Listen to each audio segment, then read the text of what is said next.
Prodi D3 Kebidanan kelas 1A. Di sini saya akan melakukan penyuluhan berupa edukasi tentang topik yang akan diambil yaitu peran gizi pada dewasa dan lansia, dan subtopik yang saya ambil yaitu status gizi pada orang dewasa.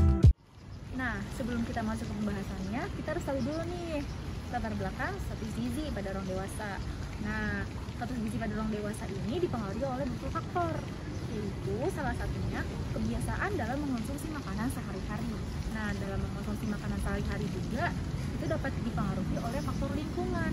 Nah, selanjutnya kita masuk ke pengertian status gizi. Nah, status gizi itu adalah keadaan tubuh di mana merupakan hasil akhir dari keseimbangan antara zat gizi yang masuk ke dalam tubuh dan penggunaannya.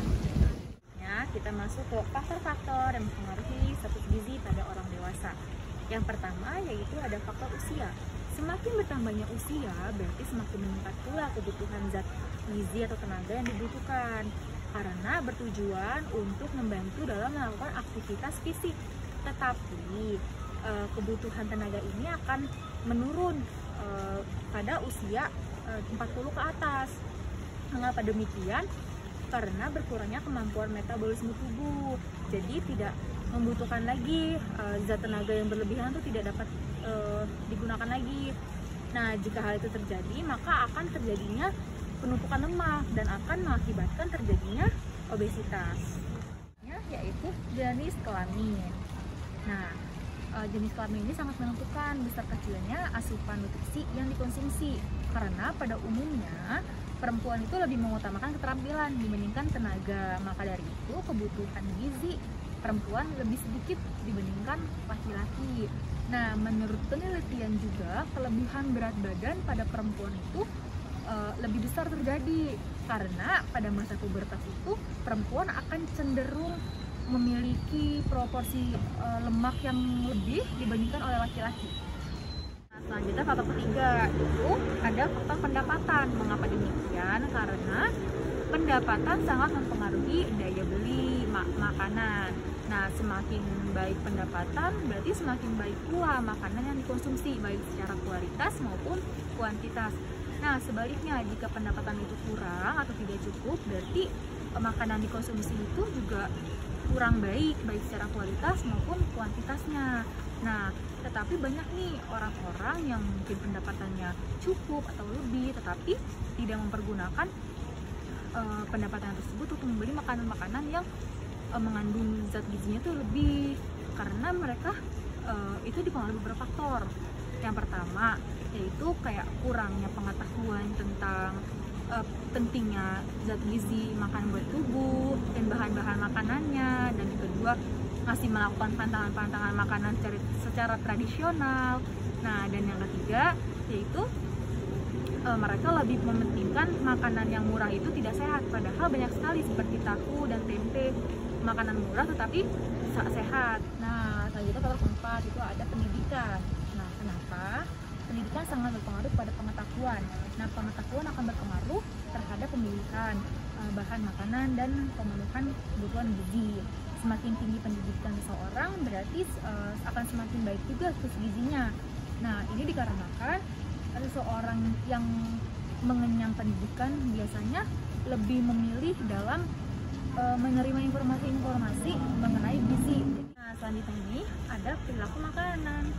Nah, perilaku makanan ini sudah menjadi kebiasaan makan dan akan membentuk pola makan sehari-hari. Nah, perilaku makan yang tidak baik atau yang tidak seimbang akan mengakibatkan masalah gizi. Nah, yang selanjutnya itu ada yang terakhir, aktivitas fisik. Nah, aktivitas fisik ini sangat penting ya bagi fisik, karena jika kekurangan aktivitas fisik itu akan menyebabkan penumpukan lemak dan akan mengakibatkan pula terjadinya obesitas. Kita masuk ke materi nutrisi-nutrisi yang mempengaruhi status gizi pada orang dewasa. Nah, nutrisi pada orang dewasa ini harus diperhatikan juga, karena kalau kekurangan nutrisi juga tidak baik. Nah, nutrisi ini dibagi menjadi dua jenis, yaitu ada makronutrisi dan mikronutrisi. Nah, makronutrisi ini terbagi ada protein, lemak, dan karbohidrat. Nah, protein tertinggi ini ada pada daging hewan, diikuti oleh kacang-kacangan, gandum, serta biji-bijian. Nah, kombinasi antara protein hewani dan tumbuhan ini akan menimbulkan energi yang cukup kuat dan lebih. Ini lemak. Nah, lemak adalah sumber energi yang berkonsentrasi tinggi.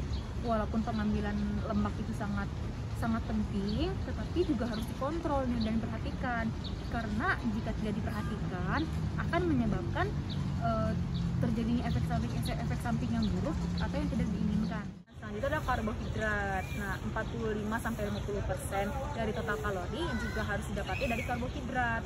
Nah, otak memerlukan 100 gram glukosa untuk tenaga dan 50 gram glukosa untuk jaringan lainnya.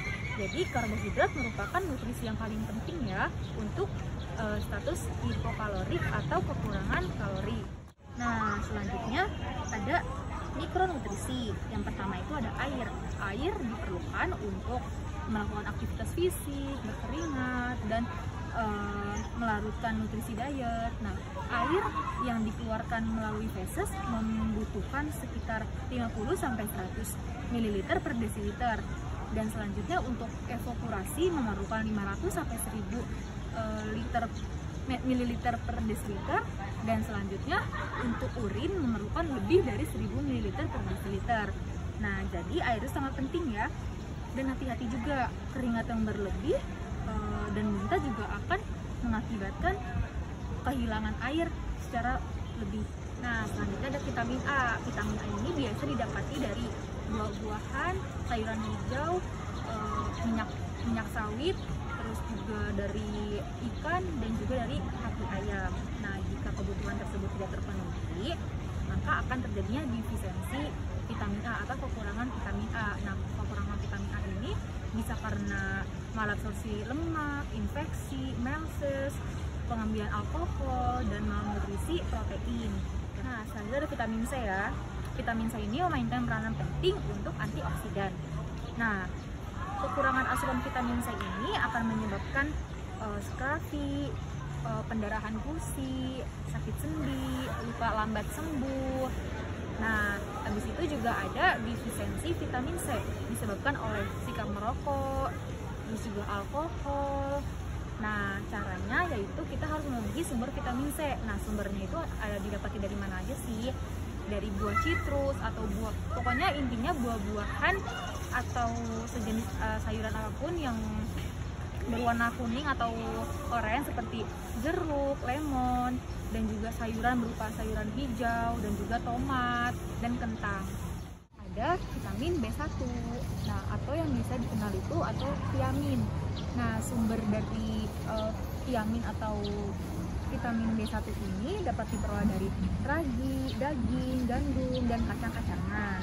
Dan hati-hati juga ya, seperti teh, kopi, dan ikan mentah itu mengandung bahan kimiawi yang akan menghancurkan vitamin B1 tersebut.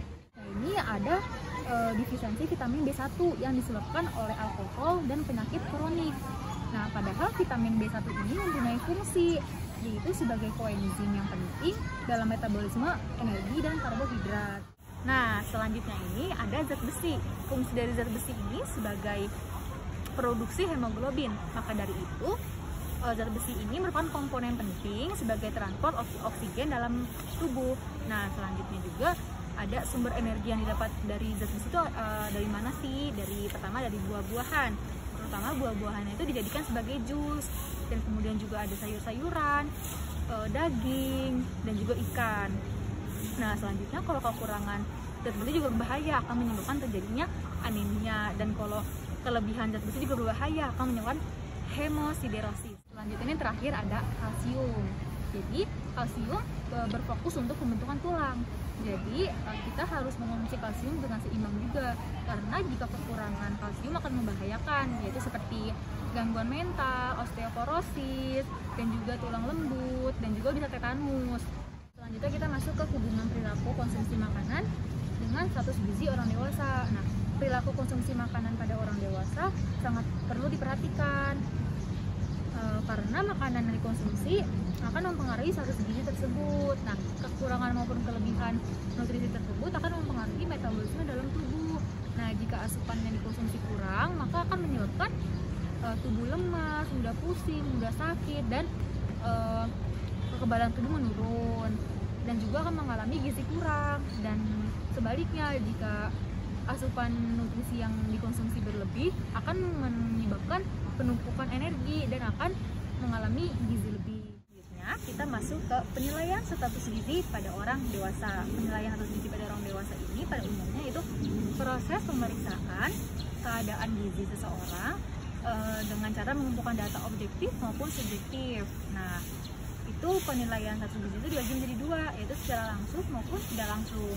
Nah, secara langsung ini ada pengukuran antropometri, klinis, biokimia, dan biofisika. Sedangkan secara tidak langsung yaitu ada survei status makanan, statistik vital, dan faktor ekologi. Nah, namun